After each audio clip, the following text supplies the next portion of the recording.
Dear white girl like me in Baton Rouge, the city of St. George is not about schools. It is not. It is redlining with a different name. It is not about giving the kids in South Baton Rouge better education. It is about a group of predominantly white, wealthy people in South Baton Rouge who are angry that they have to share their resources with the poorer, lower property tax base in North Baton Rouge.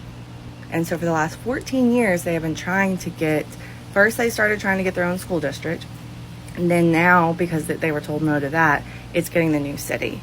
And they're like, well, if more than half the people want it, they want it. And so 54% in 2019 did vote yes, but then a court struck it down. And now the Louisiana Supreme Court has said, you know what?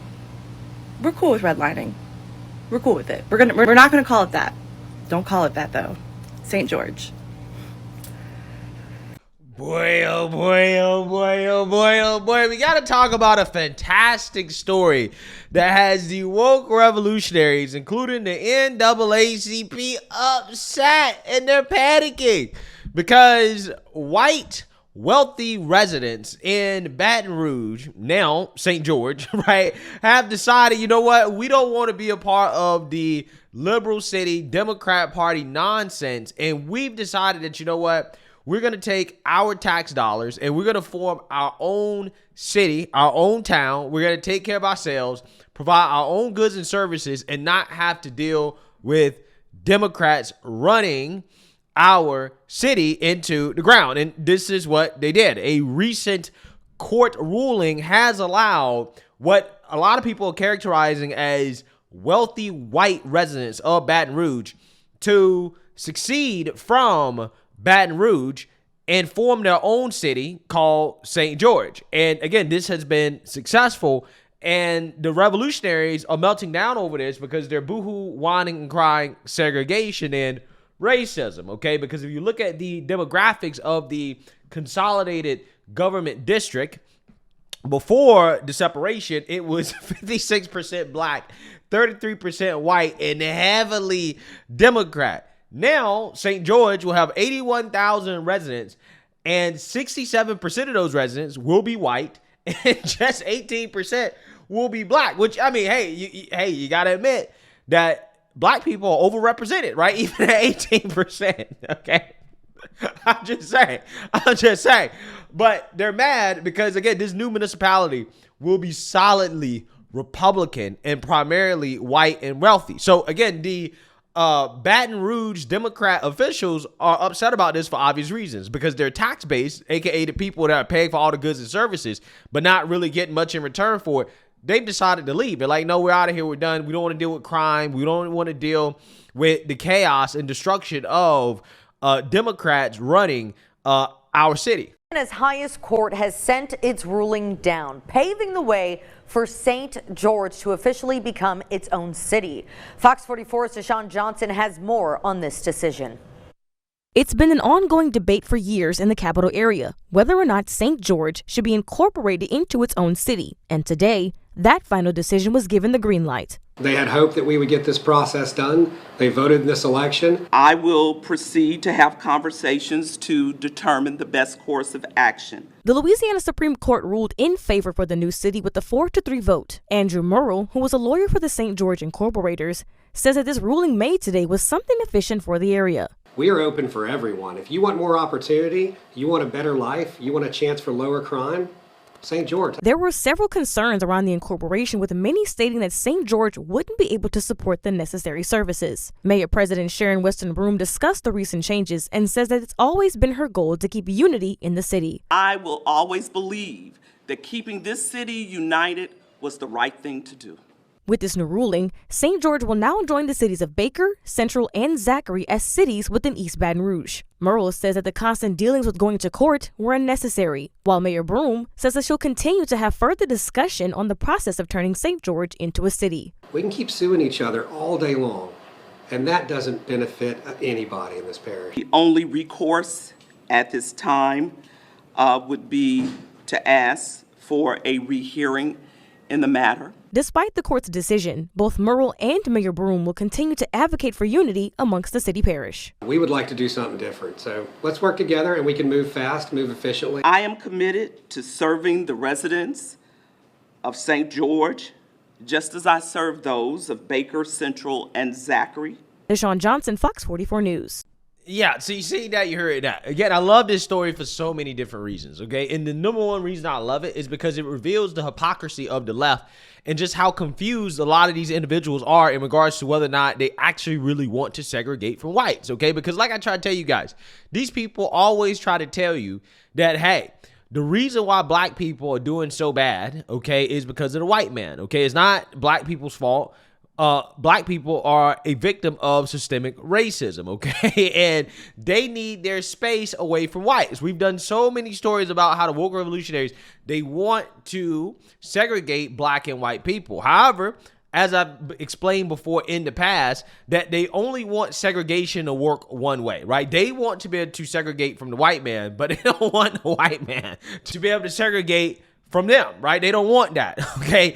That is a form of racism, hate, and bigotry. And again, it's just so funny to me. It's just so hilarious because it's like, you know, if these woke revolutionaries were really about it, if the pro-blacky blacks were really about it, they say, all right, cool. We're happy that you guys are leaving. We're going to go create Wakanda, right? You have the opportunity to create a Wakanda to have your own black-owned banks, black-owned businesses, black-run government, right? Everything can be black, okay? The white man said, okay, we're going to let y'all run y'all own thing, okay? This is what you want.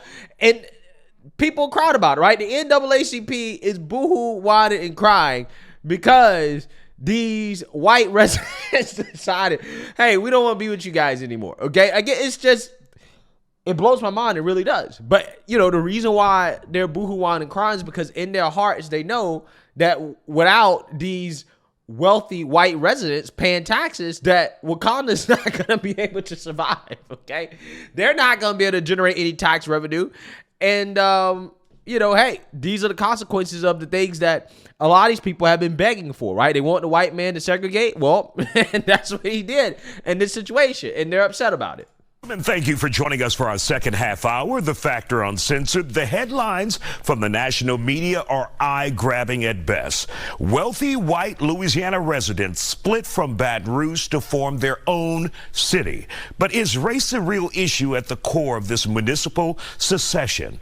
The 86,000 residents who are forming their own city in St. George, Louisiana, say it's about better schools for their children and better city services. Baton Rouge is more than 50% black, and those who are against a split say the city will be hurt by this action to create a new city, which was approved by the Louisiana State Supreme Court last Friday after a 5-year-long battle. And joining us on The Factor Uncensored tonight, we have with us Eugene Collins, who's the former president of the NAACP in Baton Rouge, Louisiana. Eugene, you guys have quite a situation there with St. George, the community now breaking off, becoming its own city after the Louisiana Supreme Court approved it. So what do you think this will do to the city of Baton Rouge? It's confusing, right? When you look at it just on the surface, there's so many unknowns to the city of Baton Rouge. So already what it has done is severely confuse the residents. And the biggest concern that I've seen so far is about where do people send their kids to school, right? Because you have a ton of folks that live in that area that if a new school district is established over the next 2 years, I mean, you got some legacy things, the folks that might have went to some of the inner city Baton schools that now maybe have to go to school in St. George, and those families are up in the air. So what is already caused, in my opinion, is severe confusion. And I think some of the dangers of it futuristically is you continue to further divide an already highly racially charged area. And that just can't be good for the city of Baton Rouge overall and over time. But at the same time, I want to acknowledge that these folks are organized. They went out and got the votes. They raised money to continue their legal battles. And they went through a democratic process to get this city established, for which, you know, I understand democracy and I understand that's the way that government It's supposed to work, but at the same time, it's a dangerous notion, I believe, for the city of Baton Rouge to split at any level with the current environment that we have. Yeah, so again, it's dangerous, not for them, right? Not for the residents of St. George. In fact, they're probably going to be safer, right? A lot of services that they're going to be provided are going to be privatized, okay? I mean, they're going to go full Republican, right, with their operation, okay? Which I don't blame them. I don't blame them. I'm pretty sure it's going to be successful. Who knows? I might have to think about moving to St. George. I'm just saying. But regardless, yeah. So this started out as a movement to kind of create, their own school district. And it's primarily because they were upset with the fact that they have to send their kids to school with hooligans, right? Kids that aren't behaving properly, schools that are failing, because again, you have kids that are being sent to school that have no interest whatsoever in learning. They're acting up in class. They're making the learning environment very difficult, right? And they're dragging down the quality of the education in the area, right? So again, the best way to fix that, again, is to have your own school district. I mean, you're paying these property taxes that go into the funding of these schools, right? You might as well get your bang for your buck. And if you feel like you're not getting your bang for your buck, then you do what you got to do. And like this guy admitted, and I actually want to give him credit for admitting that, yeah, they went through a democratic process. They organized, they raised money, they did everything that they are constitutionally and legally allowed to do in order to separate themselves and say, hey, we want to live amongst ourselves. We want to provide our own services. We want to do things our way, and we just don't want to be a part of you guys' city anymore. Because, again, look who's running Baton Rouge, right? Look who's running it, okay? Democrats are running to the ground, crime problems, problems with public services. Again, just probably a very inefficient operation, and these residents feel like they can run their own city, their own municipality much more efficiently. I don't see anything wrong with that. There's nothing dangerous about it, right? The only thing that might be dangerous about it is that the current residents of Baton Rouge, they got left behind. Yeah, I mean, they're not going to have as many tax dollars. But hey, too bad, so sad, right? You should have been running the city correctly and not force these people to do this, right?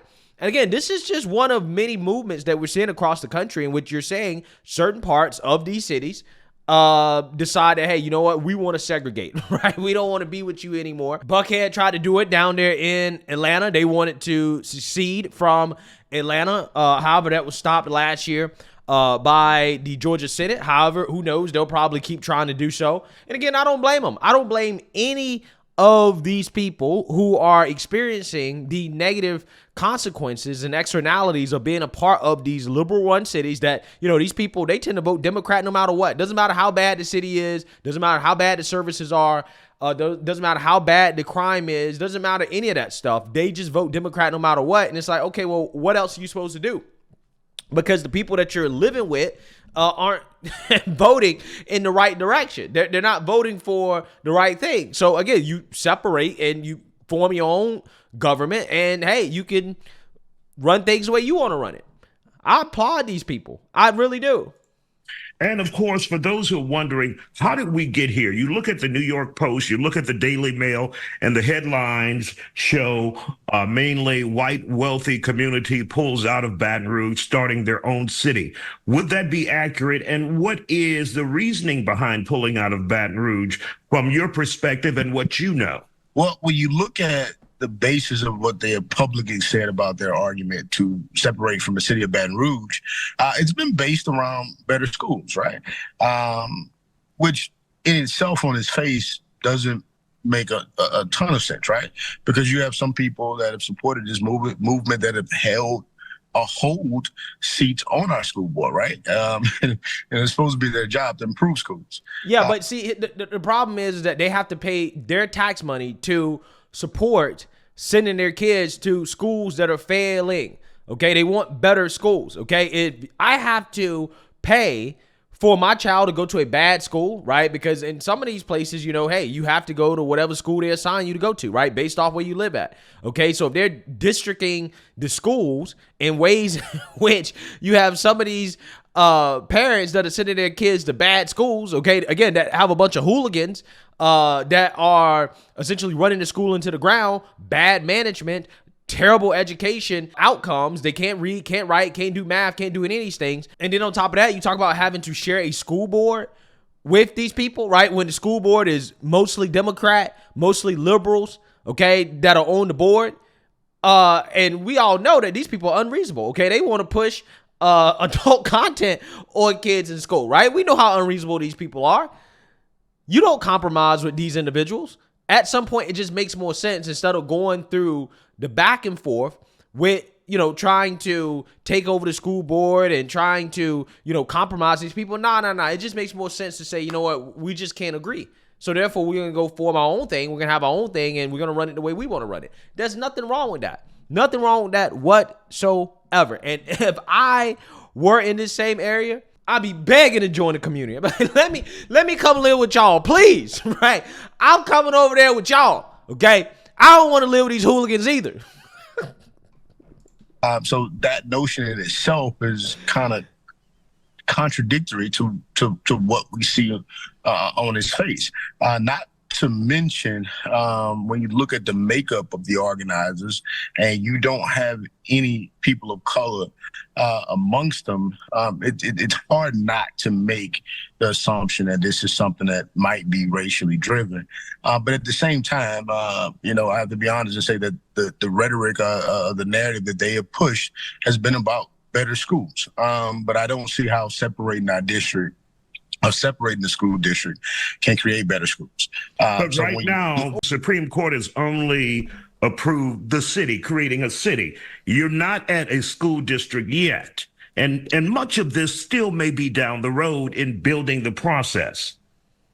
Much of it may be down the road, but there are already House bills that's been put forth to bring about the things that are necessary and needed to ensure that this city gets its own school district. Not to mention that the various things that have been done to improve the district in that region already. This city is paid for, right?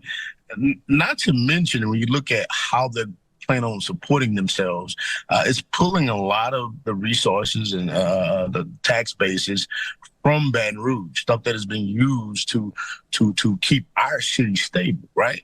Well, I mean, listen, here's the thing. This is a lot of cope, okay? This is a whole lot of cope, okay? Because what this guy's arguing is that, well, they're pulling a lot of the resources away from Baton Rouge when it's like, well, they pay for those resources, okay? A lot of their area has been improved using taxpayer dollars from Baton Rouge. Well, they primarily paid for it, okay? Because again, they make most of the money, so they're paying most of the taxes, right? And they're just simply saying, hey, we don't want to support this anymore. We want our own thing, okay? We want to support ourselves.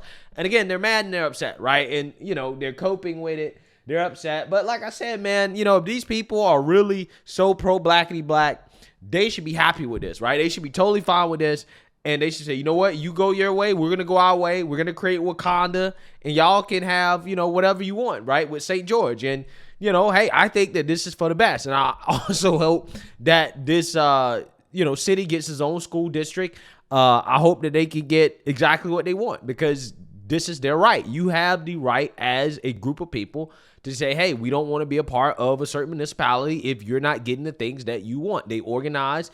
They did what they had to do legally to do it. And I don't see anything wrong with it. So, hey, it is what it is. Let me know what you guys think. Make sure you like, comment, and subscribe. Most importantly, share a Black conservative perspective. Peace.